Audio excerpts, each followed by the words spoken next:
If you understand this story, it means your English is B1 level or higher. Good job. Keep reading, and don't stop learning. Last year I visited Scotland for the first time. I love nature, old buildings, and mystery. One day I went hiking in the mountains. It was cloudy and cold, but I didn't mind.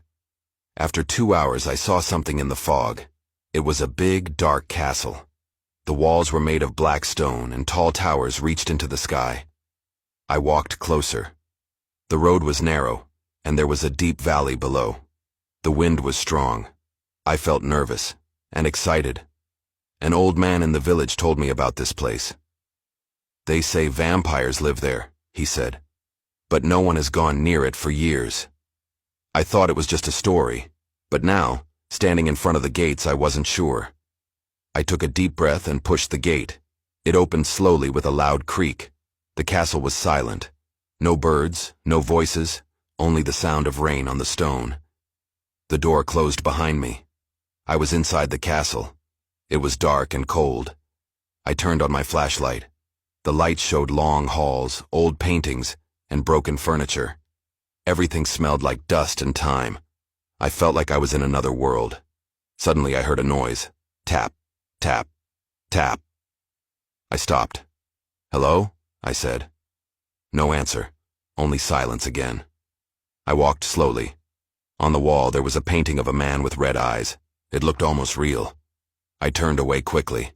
Then I saw stairs going down. I followed them.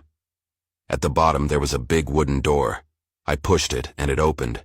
Inside was a library, hundreds of old books. One book was open on the table.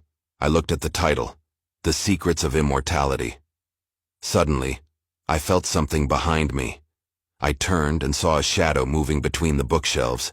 Was it a vampire or something else? I didn't wait to find out. I ran. I ran down the hall, my heart racing. My feet echoed on the stone floor, and I could still hear the shadow behind me. I had to escape.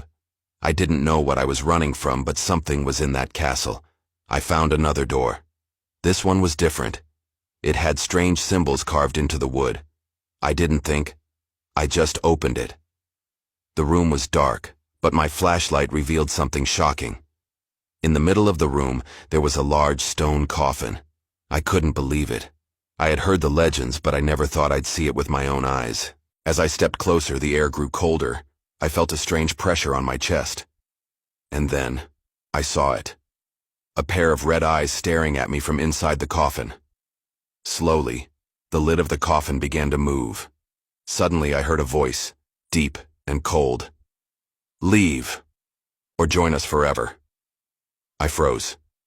I didn't move. My heart was beating so fast I could hear it in my ears. The voice came again. "Leave. Now." I stepped back, but behind me the door was gone. Just a wall of stone. I was trapped. Then the eyes disappeared.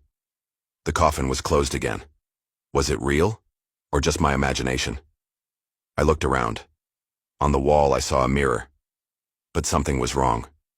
In the reflection, the room looked empty. No books, no coffin, no me. Suddenly the mirror shimmered. A cold wind came through it. And then, a hand reached out from the glass. I screamed and ran, down a dark corridor, through another door, and finally, I saw light. Moonlight. I pushed the door open and fell onto the cold grass outside. I was out. I looked back once. The castle was silent. No lights, no movement, only fog. I never went back. But sometimes I hear that voice in my dreams. Would you go inside that castle? Like this story. Comment what you would do if the mirror showed no reflection. Turn on the bell so you don't miss the next story.